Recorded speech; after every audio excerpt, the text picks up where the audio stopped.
Mateus capítulo 15,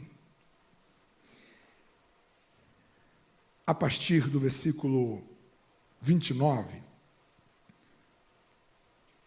nós estamos preparando a nova série para as terças-feiras e muito em breve nós já estaremos dando start de uma série que vai abençoar muito o seu coração e a maturidade da sua vida.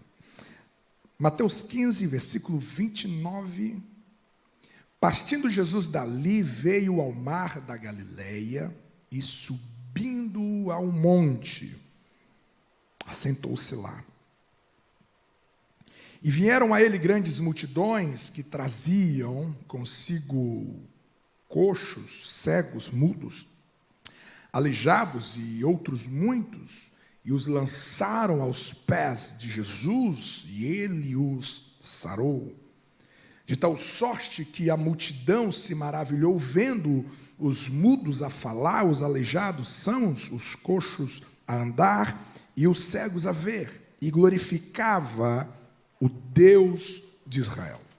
E Jesus, chamando os seus discípulos, disse: tenham compaixão da multidão, porque já está comigo há 3 dias, e não tenho o que comer, e não quero despedi-la em jejum, para que não desfaleça no caminho. E os seus discípulos disseram-lhe: de onde nos viriam num deserto tantos pães para saciar tal multidão? E Jesus disse-lhes: quantos pães tendes? E eles disseram: 7 e uns poucos de peixinhos. Então mandou a multidão que se assentasse no chão, e tomando os 7 pães e os peixes, e dando graças, partiu-os e deu-os os seus discípulos, e os seus discípulos à multidão, e todos comeram e se saciaram, e levantaram do que sobejou 7 cestos cheios de pedaços. Senhor Jesus, torna o nosso coração cativo a esta palavra, no poderoso nome e sangue de Jesus Cristo. Você pode dizer amém? Amém. Quero chamar a sua atenção primariamente para este cenário pelo qual esse texto nos apresenta. Jesus, ele não está em um templo, Jesus não está em um lugar confortável como uma sinagoga. O texto vai nos dizer que Jesus está em um monte. Jesus está em um monte ao lado ou à margem do mar da Galileia. Então imagina este cenário, imagina esse ambiente, um lugar alto, totalmente desconfortável. Imagina um monte à margem de um mar, imagina o vento, imagina o calor, imagina o sol, imagina que este é um ambiente totalmente sem conforto. Todavia, embora que fosse um lugar desfavorável para o ajuntamento de multidões, o texto vai dizer que as multidões se afloraram até Jesus. Só que o texto vai nos dar uma outra informação. Essas multidões passaram a ir, mas elas não iam sozinhas. Então vamos pensar da seguinte maneira. Imagina que um grupo de pessoas se apresentaram a Jesus no monte e começaram a ouvi-lo. E começaram a sentir a sua presença, a presença de Deus, começaram a ser tocados pela presença do próprio Cristo, poderosamente. Então essas pessoas se deslocavam dali, iam e pegavam amigos. E o texto vai dizer de cegos, o texto vai dizer de coxos. Eu quero te lembrar mais uma vez que Jesus estava em um monte. Esse coxo não chegaria ali sozinho. Este cego não chegaria ali sozinho. Vamos rememorizar? Jesus está em um monte, Um lugar desconfortável. Sol, vento. Alguém ouve Jesus e diz: isso aqui está maravilhoso demais. E então essa pessoa sai e traz mais alguém. Você consegue imaginar o esforço de você subir monte acima, levando um coxo? Uma terceira informação para nós fazermos a primeira aplicação preliminar da nossa reflexão. Esse povo vinha, trazia alguém, experimentava do milagre, experimentava da presença de Jesus. E o texto vai nos dizer que grande parte desse povo não ia embora. Então eu estou te apresentando aqui um culto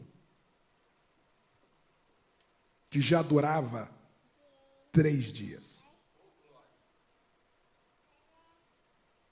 Um culto sem ar-condicionado. Um culto sem aparelho de som. Sem o Juan cantando. Sem esse banco confortável que vocês estão. Um ambiente, volto a reafirmar, desconfortável. Às vezes a gente precisa perguntar a nós mesmos: qual é a nossa intensidade de encanto por Jesus? Às vezes a gente precisa checar a medida da nossa paixão por Jesus. Porque às vezes, por tão pouco, a gente diz: eu não vou, eu não faço, eu não me envolvo, eu não vou engajar, eu não vou participar. Por tão pouco, a gente não acessa a presença de Deus. Por tão pouco, a gente diz: olha, eu não vou orar, eu não vou meditar nas Escrituras, porque está doendo, porque está desconfortável, não estou bem. Por muito pouco, a gente, com muita facilidade, se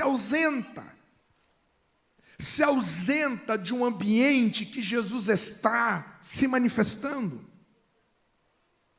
Mas isso me leva a estender essa reflexão em pensar que não é apenas eu checar a minha intensidade de paixão a Jesus, onde que eu estou disposto a vencer, a prevalecer, eu estou disposto a romper com alguns montes, com alguns ventos, com alguns sóis.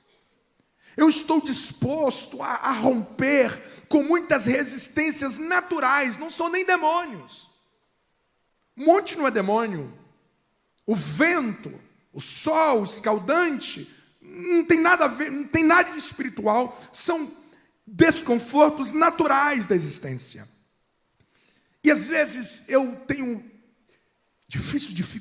terrível dificuldade de romper com essas resistências. Ou às vezes eu exijo demais para me apresentar. Eu exijo demais para me dispor. Eu exijo demais para me voluntariar, para ser um espontâneo, para colocar as minhas digitais nesse ambiente.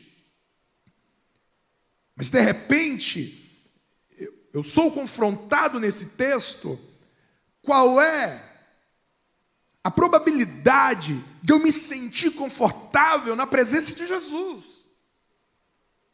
Qual é a minha disposição de investir tempo para a minha alma diante de Jesus?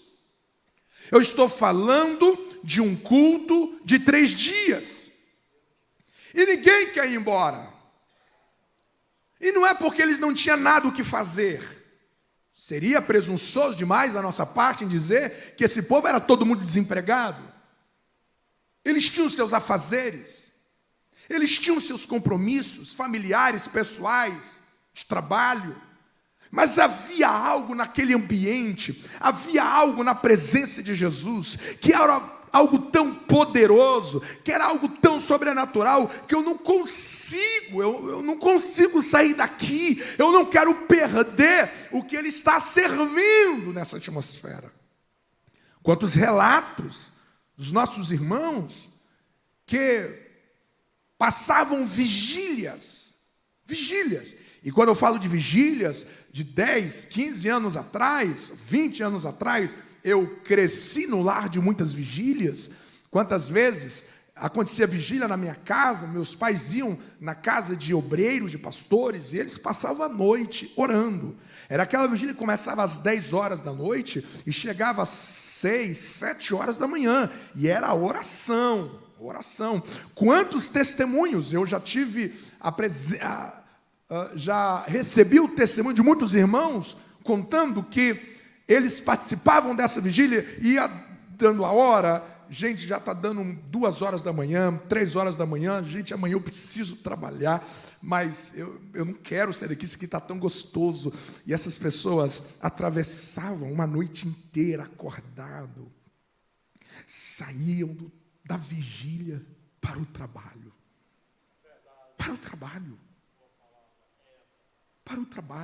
Havia algo naquele ambiente, havia algo naquele secreto, havia algo de Deus ali que era muito maior do que o desconforto do sono que iria assaltá-lo durante o dia inteiro. Mas ele iria relevar: isso aqui é mais precioso, isso aqui é algo mais poderoso do que isso. Eu acredito que nós devemos, em Deus, clamar por essa paixão. Eu acredito que nós devemos conversar com o Espírito Santo para potencializar dentro de nós essa intensidade de amor em estar na presença de Cristo. Aleluia. Que essa paixão, este amor, esse fervor em nós seja muito maior do que os desconfortos naturais, que nós devemos romper e prevalecer. Eu acredito que a gente precisa buscar isso em Deus. E eu sei que em algum lugar dessa cidade, inclusive, em algum lugar desse estado, em algum lugar deste mundo, multidões estão vivendo isso em Deus. Aleluia. Eu não ouso dizer que a igreja do Senhor Jesus já não é mais a mesma, porque isso não acontece. Não. Isso está sucedendo diante de milhares e milhares de pessoas que estão na presença de Deus e não se ausenta com velocidade, com rapidez, com inquietude diante dessa presença. Elas só cegam a sua alma diante de Deus. Você tem pressa de sair da presença de Deus? E quando eu digo presença, eu não limito esse culto, eu não limito essa reunião. Estou falando da presença. Você tem pressa de sair? Você tem pressa de sair da oração? Você tem pressa de sair diante das Escrituras? Você tem pressa? W. Tozer, ele vai dizer: não se engane, Deus não vai se dobrar à sua pressa. Se nós quisermos viver novos níveis em Deus, nós deveremos sossegar a nossa alma neste secreto. Mas de repente esse texto, ele salta diante de mim, dizendo que não era apenas o João que estava ali com prazer. Não era apenas o José, não era apenas o Bartolomeu, não era apenas a Maria, não era apenas a Joana, que estava na presença de Cristo com contentamento pleno. Não há nada nesse dia que seja melhor do que isso aqui, então eu vou ficar aqui. O texto vai dizer que essas pessoas começaram a trazer. Às vezes eu fico perguntando ao meu coração: quando eu não convido pessoas para vir a essa presença, O que isso traduz? O que isso está significando? Isso significa que eu não estou mais apaixonado? Porque veja, quando você vai num restaurante e você ama aquela comida, você vai lá no rango, você fala, não, aquela comida ali é top. Aí você conversa com pessoas, você fala, rapaz, ontem eu jantei, ontem eu almocei. Você propaga, sim ou não? Se você vive uma boa experiência, você divulga isso. Se isso preenche o seu coração, isso mexeu com as suas emoções positivamente, é muito natural você passar isso adiante. Então, de repente, se eu participo desse ambiente e eu não me importo a compartilhar com as pessoas, querer que elas estejam aqui, talvez seja pelo fato que a minha paixão esteja abalada.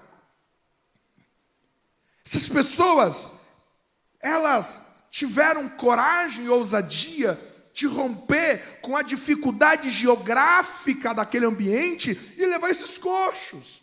Existem pessoas que elas nunca entrarão neste lugar sem um convite. Sem um convite. Eu oro para que Deus possa abençoar o seu coração com uma paixão por este lugar, com uma paixão pela presença que aqui flui, pela adoração que você flui em Deus neste lugar, que você possa trazer pessoas, que você possa trazer famílias a este ambiente. Você me entende até aqui? Aplauda o nome do Senhor Jesus.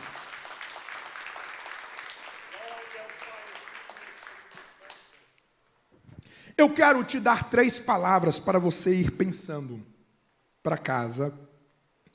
3 palavras que saltam desse texto.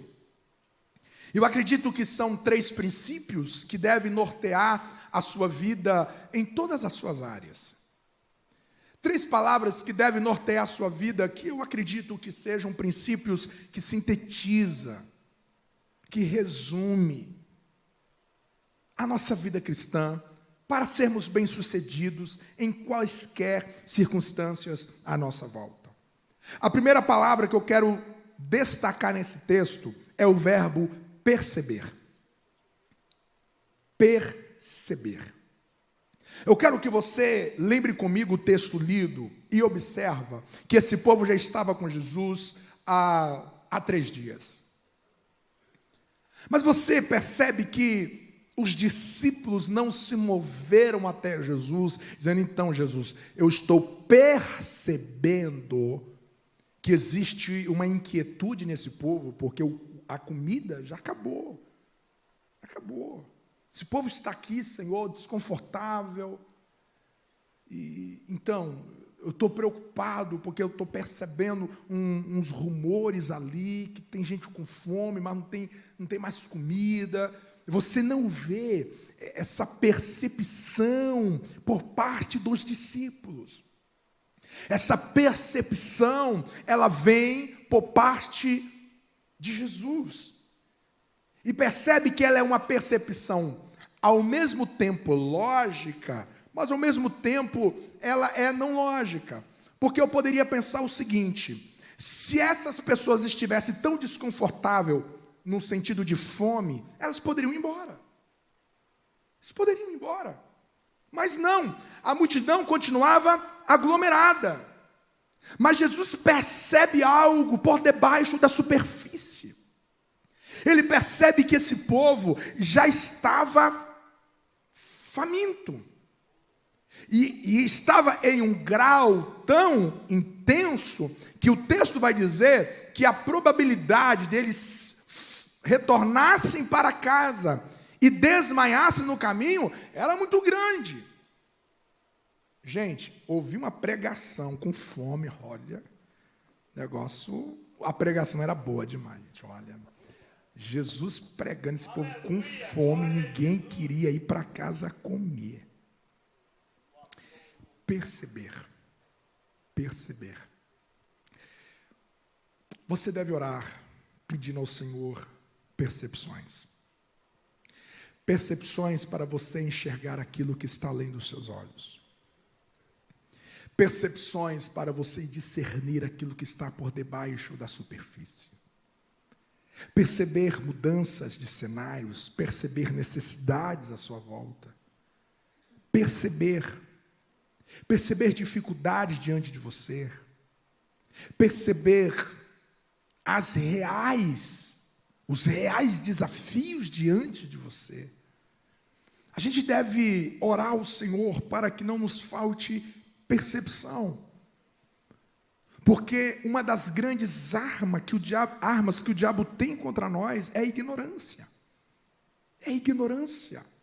Você tem percebido realidades lucidamente à sua volta?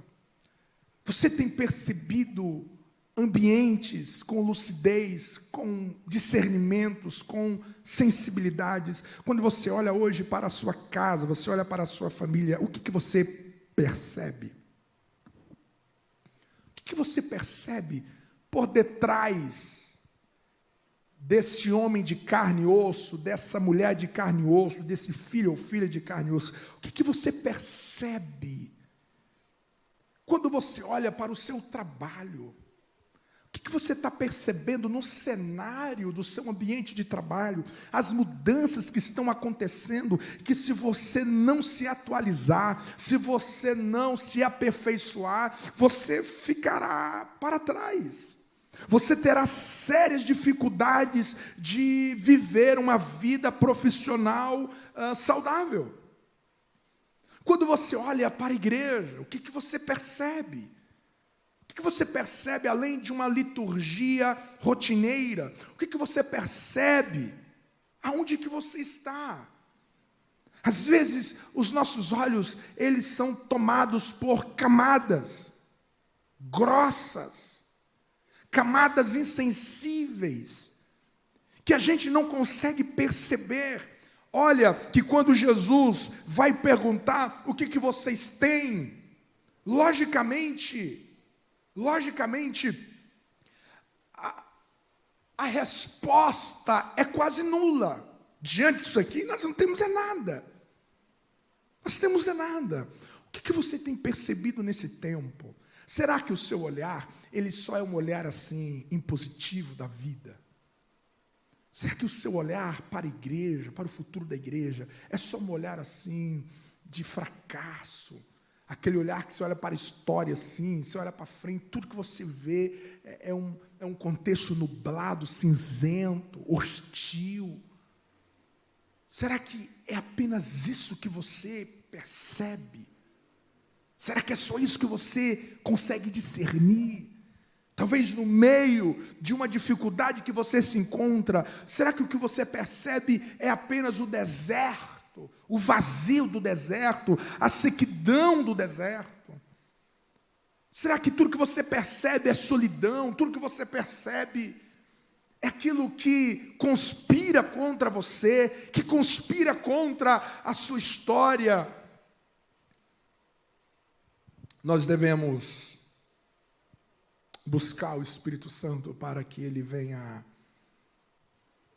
aperfeiçoar as nossas percepções, enxergar aquilo que os olhos naturais não conseguem tocar, acessar aquilo que a nossa visão humana visível não consegue ultrapassar. Somente a graça do Senhor Jesus, como, por exemplo, a própria visão de Jesus em relação aos discípulos. Em relação àqueles homens, que se nós checássemos as competências daqueles homens, nenhum de nós iríamos contratá-los para a nossa empresa.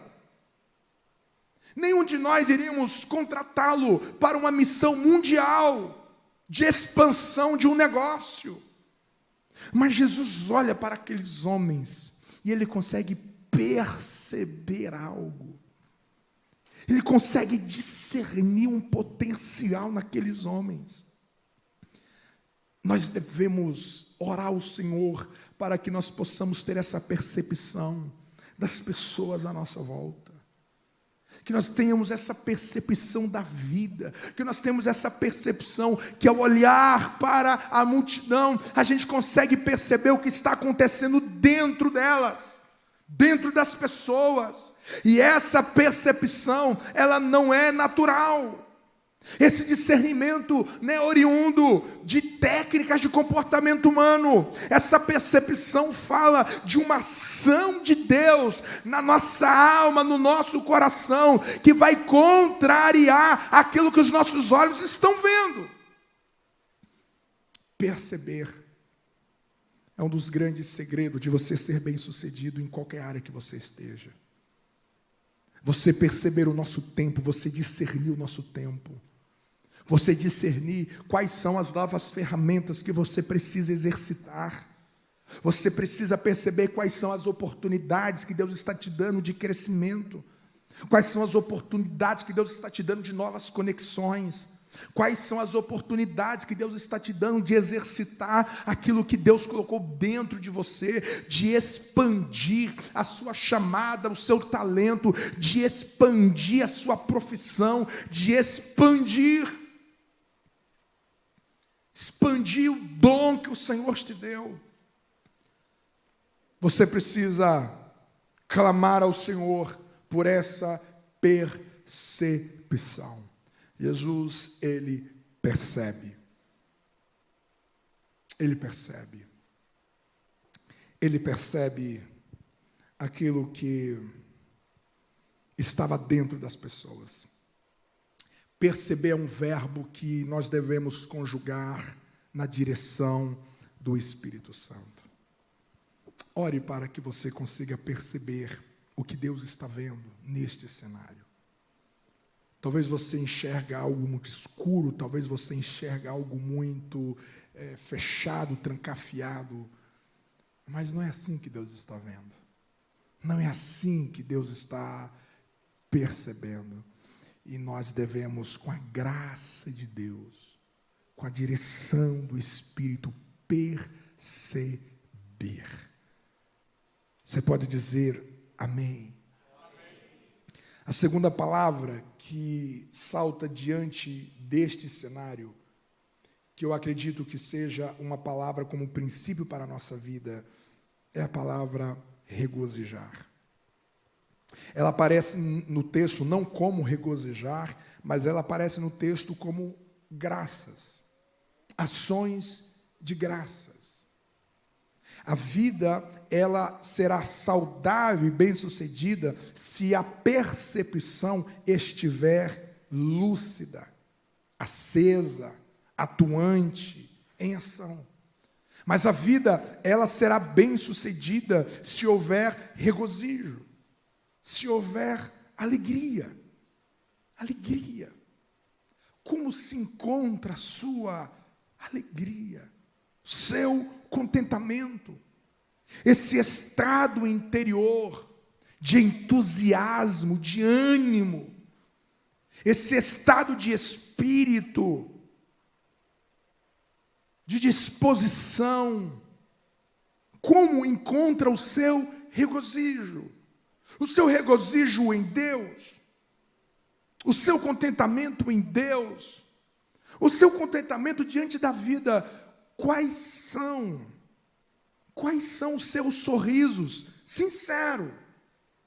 Não é aquele sorriso programado e automático e mascarado, mas aquele sorriso da alma. Aquele sorriso que de fato traduz uma paz aqui dentro. Como está o seu regozijo? Quantos ladrões da alegria que estão aos nossos derredores? Quantos ladrões para furtar o seu regozijo, para plantar dentro de nós ansiedades, incompletudes, insaciedades. Quantas artimanhas de Satanás para roubar dos seus lábios a grande alegria, a verdadeira alegria. Sem o combustível da alegria, nós não iremos muito longe. Sem o combustível da alegria, nós não acessaremos lugares em Deus. Porque a ausência de regozijo enfraquece a nossa estrutura, enfraquece os nossos ossos da alma. Você é uma pessoa que regozija-se de viver. Você tem se alegrado de verdade. O Senhor tem sido a sua alegria. O que está acontecendo à sua volta que você não consegue se alegrar verdadeiramente? O que tem sucedido à sua volta que tem roubado de você esse estado interior de se alegrar? Tudo que você olha, tudo que você contempla, nada disso lhe faz sorrir por dentro. Nada disso te empolga por dentro. Aonde que você coloca as mãos de maneira entusiasmada, de maneira empolgante, de maneira contagiante. A sua jornada com Jesus, ela tem sido uma jornada de regozijo. O Cristo tem feito brilhar os seus olhos. A missão de Jesus às suas mãos tem feito alegrar o seu coração. O fato de você estar obedecendo a Cristo, o fato de você estar adorando a Cristo, cumprindo com o seu propósito em Cristo, isso tem alegrado o seu coração. O fato de você estar diante das Escrituras, o fato de você estar diante dos ensinamentos de Jesus, são razões que deveriam fazer os seus olhos saltarem de alegrias. Isso deveria fazer os nossos olhos dançarem de alegria. Nós não podemos deixar o regozijo da nossa vida cristã morrer. Nós não podemos deixar que o regozijo em Deus venha se esvair, venha se escoar, porque de repente as pessoas, elas estarão encontrando conosco nos corredores da vida e os nossos semblantes serão de luto. Eu ouvi o testemunho a respeito de uma igreja em um país de primeiro mundo, mas altamente resistente ao Evangelho. E nesse país existe uma lei que eles proíbem pregar o Evangelho fora do templo. Então, essa igreja está radicalmente proibida de sair na rua para evangelizar. Mas dentro do templo tudo é permitido, pode falar de Jesus. E um dos nossos irmãos irá a essa igreja e ele fica assustado, chocado, porque é uma igreja hiperlotada. E ele pergunta para o pastor dizendo: como assim? Vocês não podem ter programa de rádio, você não pode ter programa de televisão, vocês não podem evangelizar ninguém na rua. Como que esta igreja não para de crescer? E o pastor diz: é muito simples. A maneira como os nossos irmãos vivem, a maneira como eles trabalham, existe um diferencial na mão de obra, existe um diferencial na maneira como eles tratam as pessoas. E muitos dos nossos irmãos recebem uma pergunta que é a mais estratégica da nossa igreja em crescer. As pessoas perguntam: como que você consegue ser tão alegre? Como que você consegue sorrir tanto? Existe uma coisa diferente no seu sorriso. E então essas pessoas dizem: acompanha-me, eu vou te levar ao lugar que você vai saber o segredo. E quando essas pessoas chegam na igreja e sente a atmosfera daquele ambiente, a maneira como as pessoas estão adorando, cantando, louvando, participando da adoração, aquilo ali é tão contagiante que aqueles que chegam ali pela primeira vez nunca mais saem, porque a alegria ela contagia.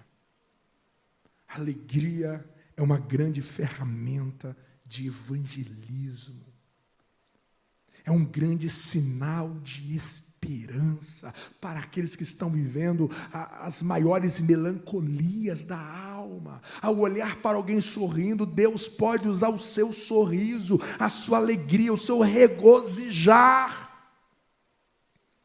Spurgeon, ele conta uma história para Moody, quando Moody o visita. E ele diz assim para Moody: quando chegar em casa, me pergunta a respeito dessa família que está no primeiro banco. E Moody lhe pergunta, e ele diz que em um certo domingo ele estava indo para a escola bíblica. E ele passa na frente de uma casa e havia uma criança na janela. E ele passa e ele dá um sorriso para aquela criança. Aquela criança tímida fica séria e sai correndo. No outro domingo, no mesmo horário, a criança está lá e ele dá um sorriso. E quando ele dá um sorriso, a criança abre um sorriso levemente. No terceiro domingo, quando ele dá um sorriso, a criança dá uma gargalhada. No outro domingo, estava ele mais os irmãozinhos dele. E quando o Spurgeon deu um sorriso, a criançada deu muita risada. No outro domingo, a família inteira estava na janela. E então o Senhor perguntou para ele: para onde que você está indo com este sorriso? Spurgeon o convida para ir ao templo. E aquela família nunca mais saiu. E ao perguntar para aquela família: como que você foi ganho para Jesus? E eles diziam: nós fomos ganhos para Jesus através de um sorriso. Deus quer que você seja alegre. Eu não acredito naquela narrativa que Deus não se importa com a sua alegria. Ah, Deus, como que Deus não importa? Como que Deus não importa com o meu regozijo? O que Deus não importa é com essa felicidade rasa, barata e equivocada da vida. De promover uma felicidade baseada em prazeres imorais, pecaminosos. Mas a verdadeira alegria, Deus se importa. Deus quer que o seu coração volte a vibrar em regozijo. Deus quer que os seus olhos voltem a brilhar de alegria. Em meio à escassez de uma multidão, Jesus vai dar graças, Ele vai regozijar no Senhor. O milagre ainda não tinha acontecido. Eu quero que você clame ao Senhor esta noite, para que Deus te dê um avivamento de regozijo, um avivamento de alegria, um avivamento de contentamento, ao cumprimentar as pessoas, ao abraçar as pessoas, que você possa emitir virtudes, possa sair de você virtudes de alegria, virtudes de alegria. Eu me lembro de uma quinta-feira, que nós estávamos aqui na Quinta da Esperança, e tinha uma mulher, que algumas quintas ela já estava vindo. Uma irmã havia trazido ela, e ela tinha um sério problema de depressão. E eu lembro que, após uma mensagem, ela veio para orar por ela. E eu orei por ela, coloquei as mãos sobre a cabeça dela. E no meio da oração, Deus falou ao meu coração. Ao final dessa oração, dê um abraço nela. E diga para ela que este é o abraço da alegria. E quando eu abracei aquela mulher e disse em nome de Jesus, o nome desse abraço é o abraço da alegria. Ela foi liberta sobrenaturalmente naquele momento. Mas de repente, Deus deseja fazer isso todos os dias. Deus quer usar você a abraçar as pessoas, a tocar nas pessoas. Tocar nas pessoas para fluir virtudes. Virtudes de alegria, de regozijo. Não perca, não perca. Eu ouvi isso essa semana, e isso tocou muito o meu coração. A única oportunidade que nós teremos para adorar a Jesus em meio ao sofrimento é aqui na terra. Porque no céu nós continuaremos a adorar a Jesus, mas sem sofrimento. Eu digo que a única oportunidade que você terá, que nós teremos, de nos alegrar, de nos regozijar em meio à dor, em meio aos desafios, às batalhas, às guerras, às bênçãos ainda não chegadas, em meio às enfermidades, aos diagnósticos, a tempos de escassez, a única oportunidade que nós teremos de nos alegrar em Cristo, em meio ao sofrimento, é nessa vida. Então não desperdice essa oportunidade, não joga fora essa oportunidade, não venha desperdiçar este tempo. Alegra-se em Cristo, porque um dos frutos do Espírito é a alegria. Esta noite eu venho ministrar sobre a sua vida um avivamento na sua alegria para a glória de Deus. Você pode aplaudir ao nome do Senhor Jesus? Eu termino dizendo que a terceira palavra, o terceiro verbo a conjugar na nossa vida é o verbo repartir. O primeiro verbo é perceber. Perceba a vida, perceba pessoas, perceba a vontade de Deus, perceba as evoluções à sua volta, perceba as estratégias que Deus está te dando para você ser um profissional melhor, para você lidar com seus funcionários melhor, para você lidar com seu gerente melhor. Percepção para você enxergar portas que estão abertas diante de você, conexões estratégicas que Deus colocou diante de você para abençoar o seu caminho. Regozijar. Deus te ordena a alegrar. Alegria na Bíblia é um mandamento. Você precisa se alegrar no Senhor. E esse texto vai nos dizer que a grande tônica desse milagre foi o repartir. Foi o repartir. Esse é o verbo que se eu quiser viver uma vida saudável, que vale a pena ser vivida, eu preciso repartir. Não é repartir coisas, é repartir a mim mesmo. É compartilhar do meu próprio ser, compartilhar daquilo que Deus tem feito em mim, compartilhar do meu tempo, compartilhar do meu dom, compartilhar do meu talento, compartilhar dos meus recursos que Deus tem me dado, recursos emocionais, intelectuais. Eu sou chamado a repartir, viver a vida retendo, é viver sem criatividade.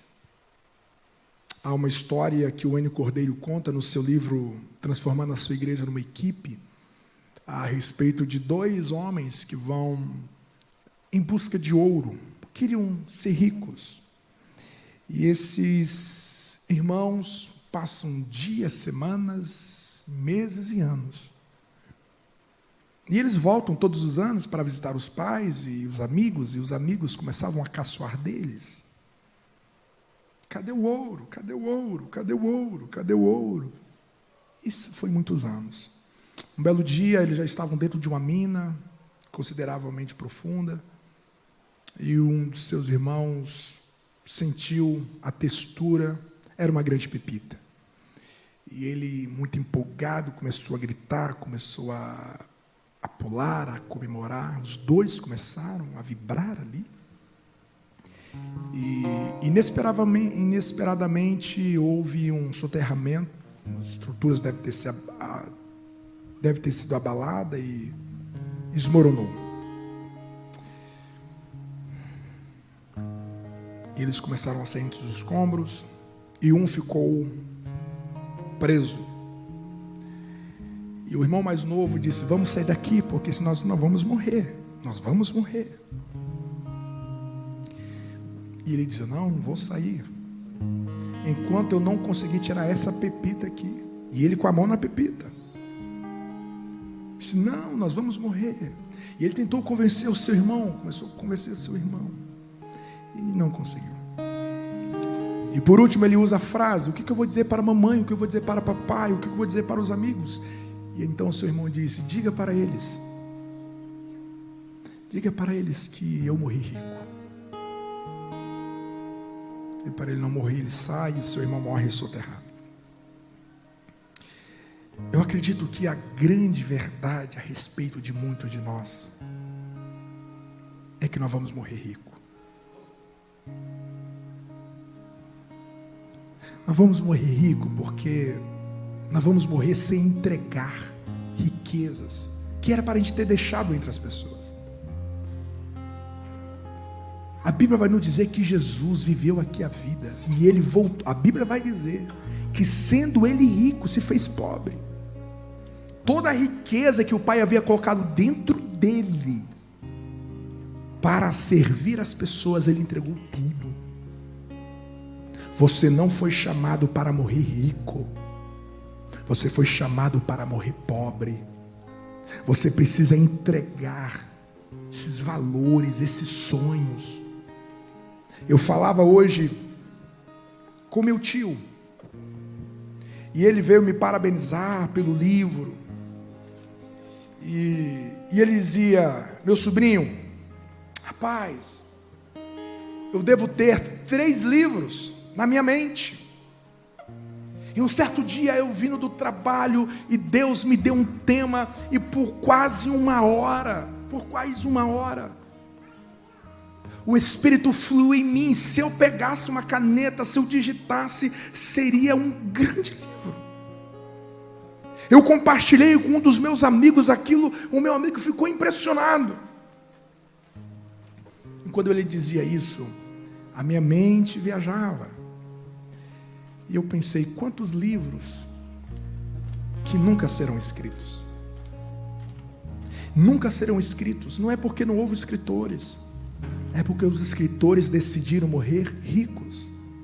Morrer com toda essa ideia, morrer com toda essa criatividade, morrer com todo esse conhecimento, essa percepção que Deus deu para ele do mundo, que se isso viesse a ser impresso, abençoaria tanta gente, poesias. Quantos poetas vão morrer ricos, carregando por todo um monte de poesia que nunca foi repartida. Canções, composições. Ah, mas eu não sou cantor. Mas Deus te deu a composição. Componha. Esvazia dessas riquezas que Deus colocou. Reparta isso. Reparta. Porque é esse repartir que Deus usa para encher pessoas, saciar pessoas, transformar pessoas. Não vai para a vida. Não vai para a vida conjugando a subtração. Vá para a vida conjugando o compartilhar. Compartilhe as suas vitórias, aquilo que Deus já te ensinou no seu sofrimento. Compartilhe uma palavra que Deus tocou em você aqui, você leu algum livro, uma canção, compartilha isso com alguém, passa adiante, reparta, por mais que seja pequeno, mas reparta. A vida, ela será muito mais colorida para você, quando você ir para a vida para repartir, para você entregar. Eu oro ao Senhor para que eu venha morrer pobre, que tudo aquilo que Deus colocou dentro de mim, para a minha geração, que eu venha ter deixado nas mãos deles, que eu venha ter deixado impresso nos corações, nas minhas amizades, as pessoas que Deus tem colocado no meu caminho, que eu não venha desperdiçar uma única oportunidade de orar por alguém, de abraçar alguém, fazer com que alguém se sinta amado, fazer com que alguém se sinta importante, fazer com que alguém se sinta notado. Você consegue imaginar quantas oportunidades que Deus te dá todos os cultos? Quantas pessoas aqui dentro. Eu recebi o testemunho de um irmão nosso, que ele veio em um culto totalmente quebrado por uma situação pessoal. E do nada não, né? Alguém sensível em Deus foi até ele e deu um abraço nele. Mas não tem aquele abraço de 15 segundos. Não é aquele abraço como é que é aquele animal lá? Porco-espinho. Não é aquele abraço de porco-espinho. É o abraço de amor mesmo. Quando o irmão abraçou ele não aguentou. Chorou. Ou compartilhar de um abraço. Sarou ele aquele dia. Eu estava numa igreja semana passada e eu fui dar o curso ele. E eu disse aos maridos: sua primeira lição de casa hoje